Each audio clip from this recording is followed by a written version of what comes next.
Hello and welcome to the MHG podcast. Life can be miserable, life can be dark, but we're here to bring you a little bit of light and a little bit of joy. Got that the wrong way round this time. A little bit of joy, a little bit of light. But hey, we've got an editing genius. That's Stu. Hi Bradley. How you doing, Stu? I'm not sure I'd qualify as genius in any regard. Slacking, maybe. It's pretty good at slacking. You know, it's that Gen X upbringing. It always, allows for a lot of slack. It's pretty good. Yeah, fair enough. Right, just a heads up for everyone, right? We're having a nice relaxing one this week. Stu's got stresses with moves and work. I've just got stresses through being me. So no social issues, no mental health stuff this week. It's just games. Can't promise that might stay like that. One of us will say something that will trigger someone else, and then we'll go into it at some point. But yeah, which makes it very hard to segue, Stu. Do you know what has triggers, Stu? What's that? Gun cons. Yeah. Do you know what you can play gun cons with? Play with gun cons. Gun cons with? What? Gun cons on? What can you play with? Video games, Stu. Yay! Video games. There we are. It was there somewhere. There we go. Yeah, it was. I had no intro, and we still segued. How good's that? It's pretty good. Use the word trigger. Yeah. Yeah, and there is a video on our mental health gaming YouTube of me actually tweaking a gun con, doing a mod on it. And there we go. We'll link that in the show description. There you go. Yeah. Look at that. Oh, cross promotion. Look at us go. No. Like so and subscribe. Like and subscribe. That's it. Smash that bell. Yeah. Smash that like button. Yeah, that's the one. Right. You've got 2. I've got 3. So, Stu, ask the question. So, Brad, what have you been playing? I have been playing Kingdom 80s. Look, I'm straight into it. You asked me to be quick this week, so I know I'm spending ages describing it. Anyway, yeah, I've been playing Kingdom 80s, Stu. Have you ever played the Kingdom series, by the way? No. No, right. So the Kingdom series, it's like a tower building, tower defense, strategy building type game. It's on a 2D plane. You basically have to expand outwards to sort of like defend your fort, etc., etc. And it's usually set in like these medieval realms. Well, they've made a short story version of it called Kingdom 80s, which is set in the 1980s. Fact fans, not in the 1880s or 1780s or 1680s or anything like that. The 1980s. And it's pretty much the same game, but it's got more of a story base to it. And basically, it's a love letter to the 80s. So it's got... Okay, put it this way. If they'd called this Stranger Things Tower Defense, then it wouldn't be far from the mark. You've got, a bunch of kids, like 4 kids mainly and a dog, and they go around on bikes to travel around and stuff like that. And then you've got to build your, you have this camp, and this is how it starts. And you have to sort of build your defences to protect against the Greed, they're called. So these mysterious monsters called the Greed that are coming in to try and attack your camp, and you've got to protect against them. So you build up defences.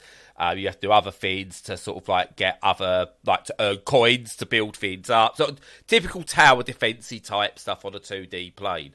And it's a really interesting game. It works really, really, really well as a series. I've quite enjoyed the entire Kingdom series. But what I like about this one is it's much shorter. It's cheaper as well, which is good, but it's much, much shorter.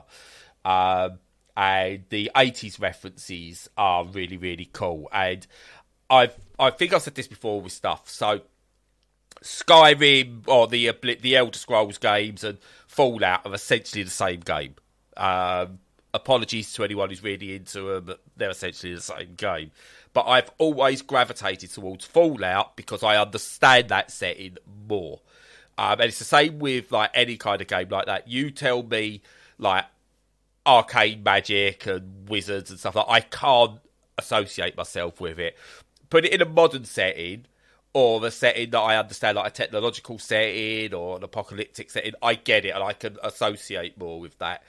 And it's the same with this, and it's got references to I would say it's got references to Stranger Things in there, Mad Max, E.T., Back to the Future, Rocky, Teen Wolf, all those loads of different references in there. Obviously some 80s horrors because it's set in like a camp, which I think could vaguely be based off Camp Crystal Lake. And yeah, I just really, really enjoying the whole concept of it. And for anyone who likes tower defense games, it's definitely worth trying out. Great fun, and I say the 80s aesthetic is brilliant. Lovely. Yeah, no, that actually sounds pretty good. Yeah, it is, and it's really simple. It's like tutorialized to start with, and like little stories. So you have to go and help a friend before you could do something else. So you have to build your base out to protect them, so they can come down from like a tower to come and help you. And then you can then upgrade, because you've now saved that friend, to upgrade something else to go and do something else. So it teaches you about the importance of why you need to upgrade defences and not just build defences, for example. It's loads of little bits like that. And I would say it would work as my first tower defence or my first strategy game really, really well, because it doesn't assume you know everything, but it also doesn't assume that you're a stupid little 2-year-old. So it respects you in so many ways. And it's just a great fun game with a great aesthetic. So, yeah. Check it out, Kingdom 80s. I actually kind of want to, especially as you said, it's my first. I always like that prefix because, just like, no one's going to expect me to be good, which is definitely a good thing. And yeah, it does sound intriguing and it looks pretty. So, and it's quite comparative. It's like looks quite good value as well, like $8.99 currently on Steam. So, yeah, it's a possibility. Oh yeah, it's definitely. I mean, I would argue, like, what is your history with tower defense games? How, you know, you've got some of the ones that have been around for years whose names I can't remember, but they was popular on like the phones and that for a while. I don't know. What's the monsters one? Like, they made a Plants vs Zombies. No. They made a whole series like with the name and stuff like that. But anyway, you like, oh Jesus Christ. You're asking the wrong person. Whatever, no but idea. yeah, there's like, if you've ever played a tower defense game, then you'll have enough of a knowledge of it. So you'll go, oh yeah, I get the idea. You know, you've got to earn coins by doing other bits to build other bits. That concept, well, if you know that concept, then you're fine. That's about the only thing I would argue. But it even guides you through that, going, hey, look, here's some coins. Use these coins to do this. But it's got a good art style. It's really well written too. So I was really pleased. I went into it a bit.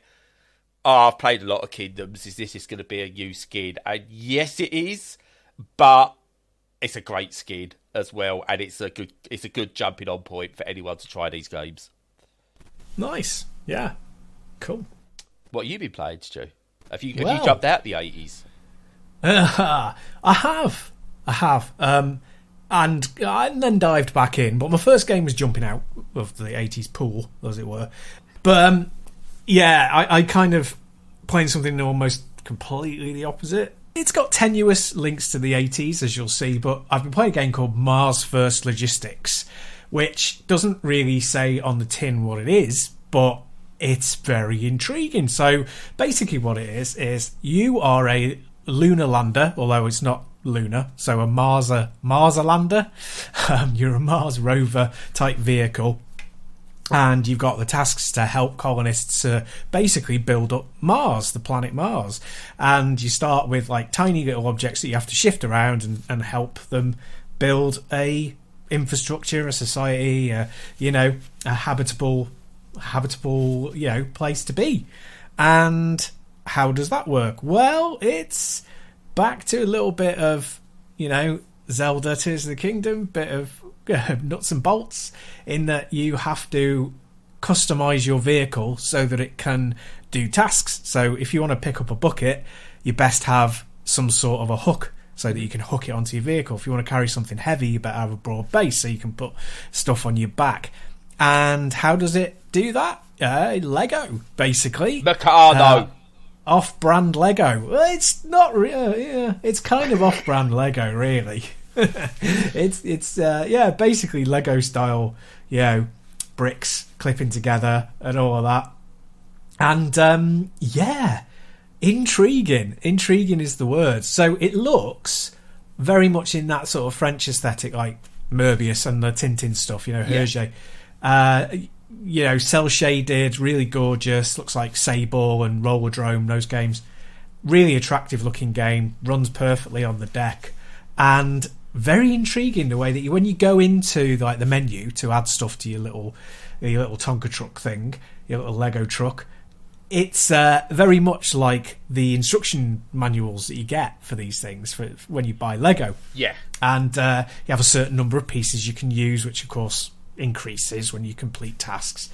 So, yeah, really intriguing stuff. I think if it finds the right market, I think it'll do really, really well. I am not the right market, but I totally see its value. I think it looks really, really good fun. And if you're into that, if you're into construction, building, logistics, planning, all that stuff, I think you're going to really like it. Yeah, I've got this as well. And it's charming as hell. I'm not very good at thinking outside the box, at creating my own stuff, but I've had a go with it, and luckily you get blueprints for most of it, which is good. But yeah, I really, really, really like it. It's I was a big fan of Lego Meccano and that kind of stuff when I was younger. I still am a fan of it, but I just can't have it around. I lose bits, and I like if it's out of sight, I lose interest. But it allows me to do that stuff that I always liked doing or want to do without the mess.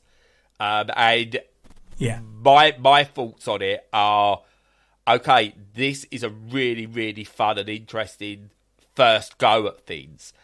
I want to see them do more. I want to see this become a series, or just if they was to drop the Mars and just call it First Logistics or something like that, and build out further with it. So I don't know, construction sites like on a building site or whatever, not on Mars, or can you do like search and rescue type things and all different stuff like that? Whatever, just build this out because there's so much potential, and the way it works so far, I'm really enamoured by it. It seems to have a really good underlying physics engine as well, which is so important. Yes. For it to feel right. It seems to have Earth gravity, which is a bit funky considering it is Mars, but that's fine. But yeah, no, I think like you say, it could be expanded out to something really big. I'm interested to see how many of these things we're going to get, because it's like that, Ants and a Bug's Life kind of thing from decades ago, where sometimes things just come out at the same time coincidentally, but sometimes there's a plan, and it doesn't with this, and like Breath of the Wild, Tears of the Kingdom, it does seem like that kind of, you can build your own things in our environment, like, and then use them as objects in the game. That seems to be like the big push, but that just could be like recency bias for me, I don't know, but it's interesting anyway. This has the better art style, just to say. Oh yeah, it's gorgeous. I love it. I love that art style. Yeah, it shows the importance of getting your art style right, because this has longevity to it. If they had gone for something realistic, or sort of like really focused on, let's try and make the world realistic or whatever like that, it would age quickly. You see it every single time. Something that looks visually impressive now in terms of, oh my god, look how real that looks, or anything like that, ages poorly. Anything that's got this got an art direction to it, always ages well. Jet Set Radio still looks good 20 odd years later. And there's a reason for that.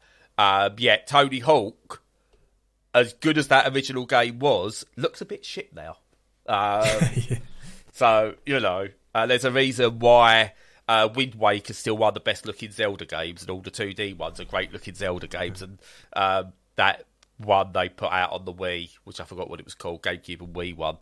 I can't remember, but that looks a bit shit. Zelda game or different Zelda game? I can't remember what it was. Twilight Princess. Twilight Princess, yeah. Looks a bit naff visually now, in my opinion. So, art style all the way. This has it. And as you said, it's it's not going to be for everyone, but it's intriguing. It's one to dip in and out of, I think, when you're feeling a little bit creative. Nice. Yeah. Yeah, funnily enough, I was watching a speed run last night of Halo 4, which I'm a big defender of and most people hate, which is fine. And that came out in 2012, and it was like the last 360 game, I think. Yeah. One of the last big ones. And it looks phenomenal. And it's because it runs completely flawlessly. You never get any frame hitches, you never get any clipping textures, you never get any breakages. It just looks like a complete world and completely solid. And they've made some art choices in it that are like the level of bloom is right, there's some brilliant particle effects, and none of them are like crazy, but they're just consistent and they're attractive. And if you do that right, you've got a long-term sort of visual classic on your hands, even if it's not like a gameplay classic. It's the aesthetics there. I agree with you. Halo 3 still holds up because again they found an art style and stuck to it and went with it. And it has aged, but not as much as other shooters of that generation as well. So totally with you on that.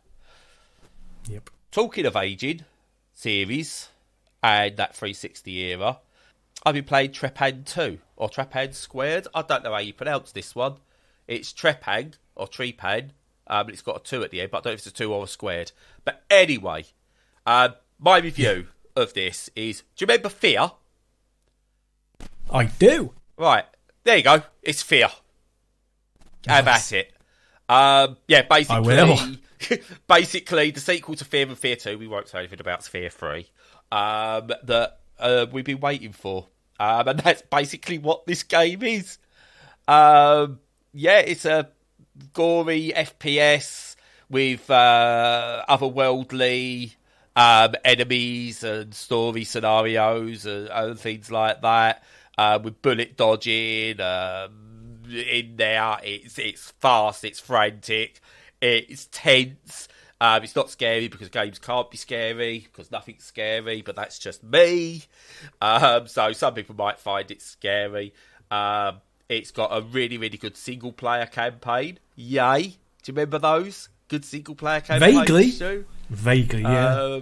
No multiplayer. Do you remember when games went, do you know what? We've got a good single-player game, that'll do. Do you remember that? Vaguely. Yeah, well, this does that. There's no multiplayer. It's just a good, solid single-player game where you're just constantly on the go all the time, shooting the crap out of anything you see. It's atmospheric as hell. The visuals are really cool. Maybe a bit realistic in places, and it might not age well graphically, blah, blah, blah. We just spoke about all that.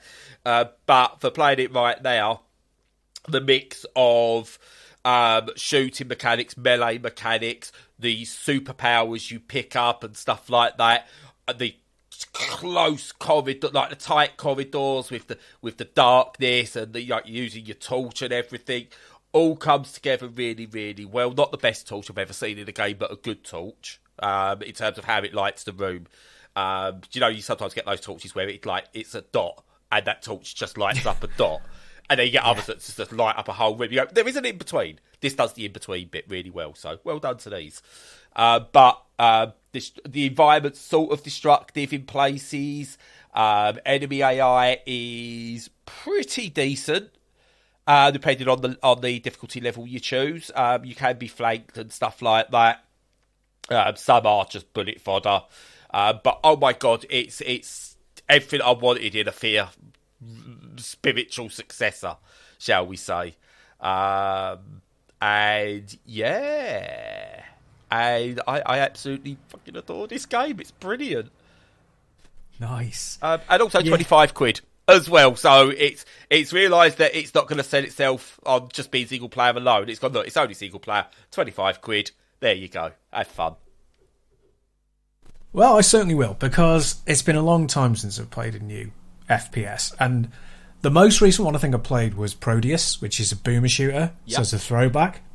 Good enough, but it's a throwback.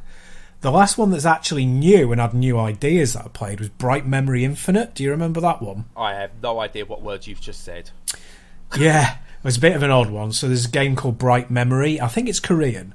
and it's a mixture. Remember, is it Red Steel that was on the Wii? Which was mainly. Oh, there's another one that's more appropriate. I can't remember the name. Where you've got gunplay and you've got melee combat, specifically with a sword, and it's kind of like that, but it's just a regular pad or mouse and keyboard game.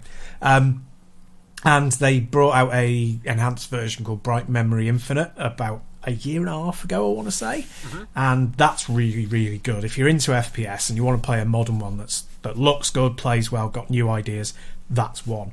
But yeah, no, I'd seen Trepang 2 or Trepang Squared or whatever it's called, and yes, it looks fantastic. And it's such a long time since they've, like mainstream new FPSs. They're hardly around at all now. No. Because all of those like hero shooters have taken over, and Call of Duty's dominating still, and it's just like, yeah, no, I don't want them. I want stuff like this. Yeah, no, totally. And it's one of those, and it's why I like the single player campaign of Titanfall 2, because it didn't matter if you was good or not, because no one's there to ruin your experience. It's just like, oh, just get better at this. Yeah. And which is fine. Whereas other FPSs nowadays, you're like, well, I'm not going to be very good at the main part of the game, so I don't know if I'll bother. But yeah, this is absolutely brilliant. And so, just very, very quickly before I go on to your next game, on the whole, if you noticed, listeners, that we don't particularly go, oh, this runs well on the Steam Deck anymore, because it's pretty much a given that most of the stuff we're playing generally runs well on the Steam Deck, and this is another one. Mars Thingy, First Logistics, plays really well. Kingdom 80s plays really well. So you're more likely to get us to mention the Steam Deck now if it doesn't run well on the Steam Deck. And yeah, this one runs flawlessly on the Steam Deck. Headphones in, at night, handheld in your hand. God damn, it's good. Nice. Yeah, I think that with PC releases now, I think you're better off as a developer aiming to be behind the technological curve rather than ahead. And like my basis for that is like one of them is Bright Memory Infinite, which had some RTX options that really killed the performance, and was better if you just put the settings down a bit, which it allowed for, and it still looked pretty. And yeah, if you have that breadth of, you can play it across pretty much anything, like, although maybe not the Switch because it's basically an old phone by this point in time. It is. Nintendo consoles for kids. No, I love it. I can't wait for Super Mario Wonder. I really can't. But that's a whole show. But yeah, no, I'm really looking forward to playing Trepang 2.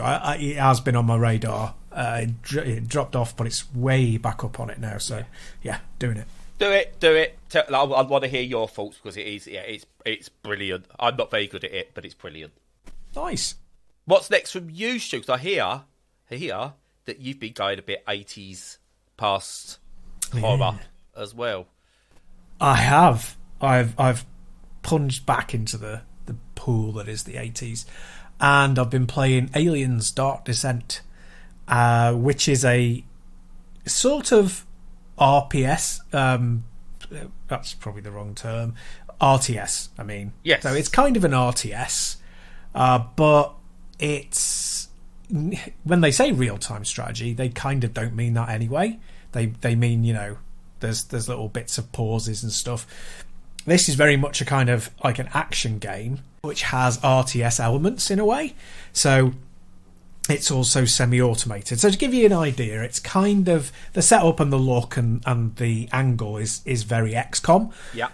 And the kind of things that you do, like, select your squad and kit them out, and the way that you point them in the environment, very XCOM.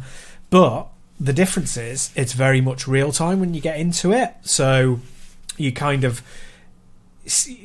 a little bit of a pause, like a little bit of a slowdown effect, unless you change that in accessibility, which I'll come to, when you select a Marine so that you can give them actions. But generally, it's kind of like the idea is that you get overwhelmed because it's the Aliens franchise, and that's the whole point of it. There's a stealth mechanic involved in it as well, so it tracks stealth well, and you basically do. Well, to what I've played so far, it's basically aping the film. It's like different characters, it's different, slightly different environments, but it all looks exactly as you'd expect, like Hadley's Hope and LV-426, and you've all got the same type of weapons. The Marines say the same types of things and behave in the same types of ways, but the story's good. The plot is good. I won't spoil it here because you know me, I almost never watch FMV or cutscenes. I have no patience for them. I watched the opening cutscene all the way through. I was gripped. Really good, really good. Great story, great atmosphere. And in terms of gameplay, you really get that sense of tension. So you have your tracker telling you when there are things in the environment, and of course that could be people or it could be aliens. And you have to do things like set your overwatch, which will, so your Marines can walk along with their gun ready and ready to react fast, but it slows their pace down. So it's all about, maintaining your environment, crapping yourself about what's to come around the corner, and then unexpected events happening and just throwing out all your plans whilst you get swarmed by face huggers or, drone creatures. And it's... is it a good game? Oh, yes, it really is. It's got a fair bit of junk. I won't go into it in too much detail. It's way too boring. But when I was playing it on my PC, I did have some issues with tearing and things. And it's very CPU bound. It's worth doing a few tricks in the background to make sure it runs as smoothly as it can. It shows that it takes the piss because it was struggling on my PC, which is well powerful. And then I ran it perfectly on the Steam Deck because it was just configured better for Steam Deck out of the box. So I was like, I'll copy my deck settings back to my big ass PC, and suddenly it was fine. So it runs well on the Steam Deck. Make sure that you tweak things appropriately, but good. It's got really good controller support, and it's, as I said, it's got accessibility options. You can have it so that when you're making a decision, it completely pauses the action. It's got lots of gamma, color blind, text size, lots and lots and lots of accessibility options. I have not played with all of them, but I know they're all in there, so that's a huge thumbs up to them. It's so far, I've not had the time on it I'd like, really, but so far it's been really good fun, and it's as aliensy as you could possibly aliensy want. Sweet. I could get this. I just like basically it's in my CD keys wish list because you can get it for just over 25 quid on CD keys, and I am so tempted. And hearing about the accessibility options, because one of my big problems with RTSs is I need time. They don't always give you time. So one that allows you to turn that on and give you that time is I'm tempted now. I am very, very tempted by that one. Yeah, it's one of those. It's like Terminator. Is it Resistance? That the FPS that came out a few years back. Yeah, it's like that in that it's kind of an A or a double A type game. Probably, let's say, just A.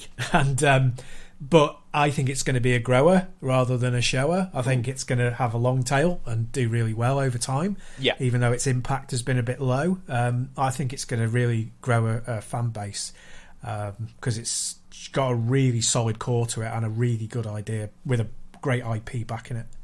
Yeah, no, the Aliens franchise, or the Aliens IP, it's always enamoured me. I think the films are great. I even enjoyed Resurrection.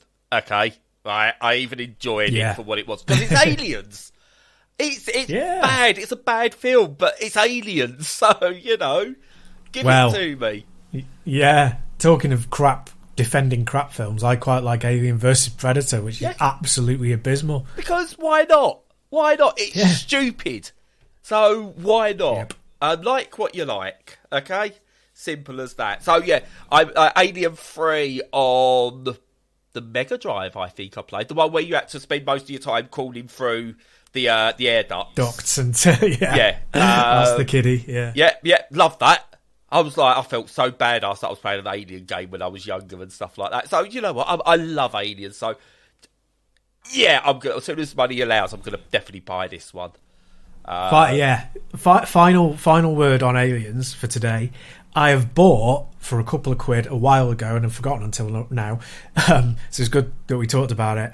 An Aliens game that was developed for playing on the Speccy via emulator or on original hardware. Because I was intrigued. It's called, I think it's Alien Neomorph or something.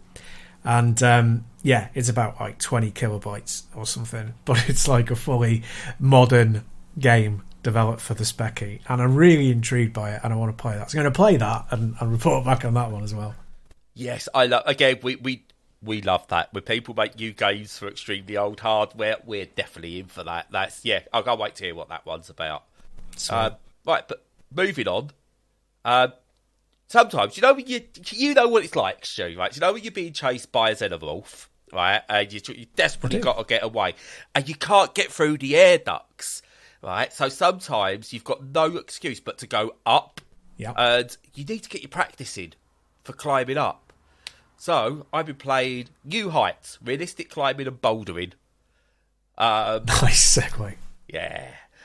So New Heights, just for short, is a game that I came across during Steam Next Fest. Saw it get a little bit of when I was searching through the list. And I went, climbing games. I like climbing. I've always liked the idea. I want to see a realistic rock climbing game because I don't like how basic the climbing mechanics are in like Uncharted and even Zelda and stuff like that. I want something that goes realistic in a way. I don't know if anyone could do it. And we talked about that one last week, that I spoke about, which looked really good. I can't remember what it's called. My bad. But played this one. And I might even mentioned it briefly last week, but it was it stood out to me. It looked rough, and I thought it was going to be rough. But I played the demo, liked it, got in touch with the developers and got a key for it, so I've got the full game. And oh my God, I love this game. It's not actually out until the 6th of July. And basically, it's realistic rock climbing. You start off at this gym, so to speak, and it teaches you the mechanics on how to use the different the hand grips and stuff like that you'd see at like a do you know when they do like indoor rock climbing championships and stuff like that? So you've got all that where you learn and you have to like place each individual hand and each individual foot and adjust your weight and stuff like that. So like the way you do it is you hold right trigger to say, right, I am now going to move a limb, and then you use a stick to move that limb and do it that way. You move each individual limb and you sort of like go where you want to go. Use your triggers to decide the limb. Use your right stick to move that limb, and then you let go of the trigger to do it. You can only do one limb at a time. And it works really, really well. So you sort of like, you use like your left hand and you get a grip and you've got that grip. Now, if you try then pulling yourself up with the left stick, like try this weight, you're not going to do it because you've only got one hand. So you then put a foot, like your right foot on another bit and your other hand on another grip, and then you shift your weight and you'll pull yourself up. And then you then have to sort of like put your feet in place where there's a place to put them, get your balance, and then you go, right, now I've got to move again. And it's all slow and methodical, but it all feels so natural. So how you place your feet also has a bearing. So it's not just going, oh, right, there's a lip there, I can put it. How you put your foot on that lip has an effect because you need to be able to push up with your feet. And so you've got this, like, that explains this mechanic to you. So say you're climbing and the best way to get a good push is to have both your feet placed so that they can push in opposite directions, like inwards to each other to push your body up. Whereas if you've got one foot placed like that, but another foot maybe high up, you can't get that same leverage. And it's accounted for all of that. And it's just so, like, you got these, like, targets. So you like, on one of them at the moment, I'm climbing up the side of a castle. And I think they're all real world locations that they've actually, like, data scanned and everything. But I'm climbing up the side of this castle. And it took me ages to work it out. How to actually do it, because like you've just got to really get a feel for it. Like I assume proper rock climbers do, but it gives you like suggested paths and stuff like that, and it's like you get like different scores for timing and how many times you fall or whatever and things like that. and you get like start off like with only short little routes, but then you get like these big routes that you've got to do that can take a long time, long time, and yeah, I've just really fallen for it. Now, what I will say, on an accessibility point of view, the writing is tiny, and I will be feeding back to them to go, look, you need to improve the writing, or not the font sizes on this, because on the Steam Deck especially, it's tiny.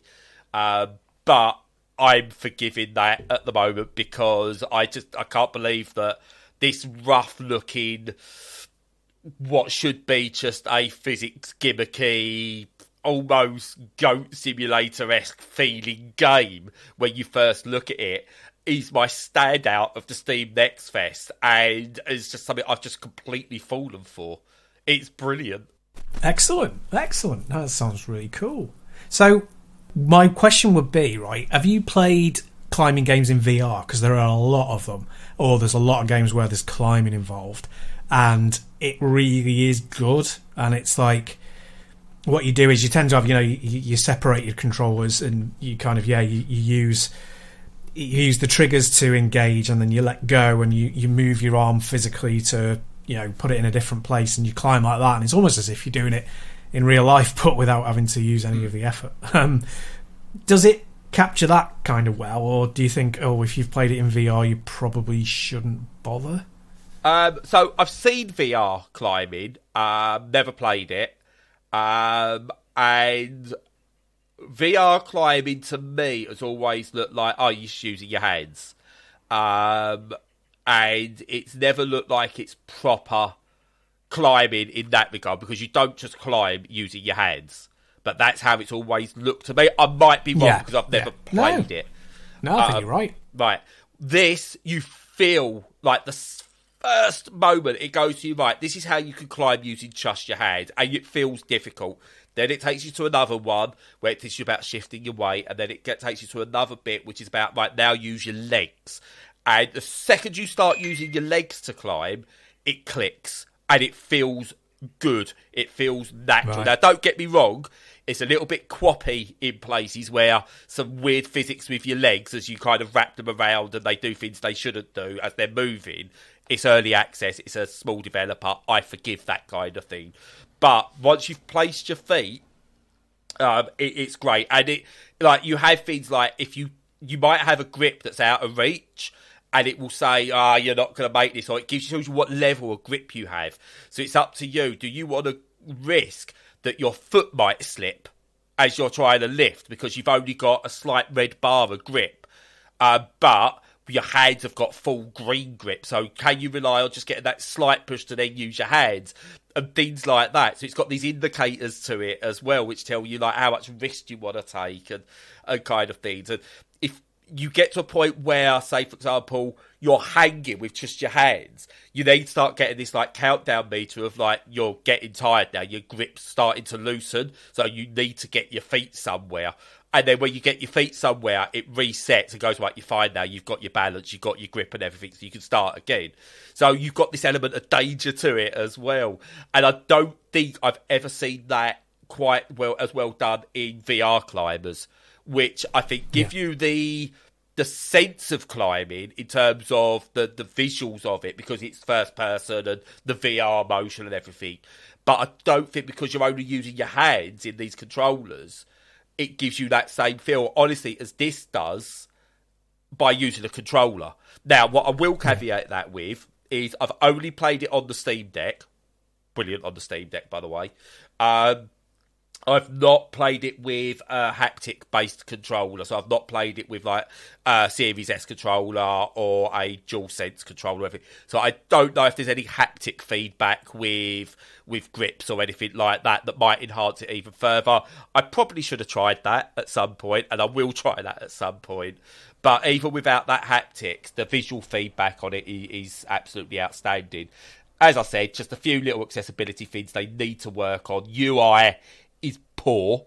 They definitely need a UI designer with them. But is it early access? I think it's coming out in early access. Yeah, it's an early access game, 6th of July. It's out, so it's not out as you read it, but stick it on your wish list. And the early sides for me are brilliant. I highly, highly, highly, highly recommend it.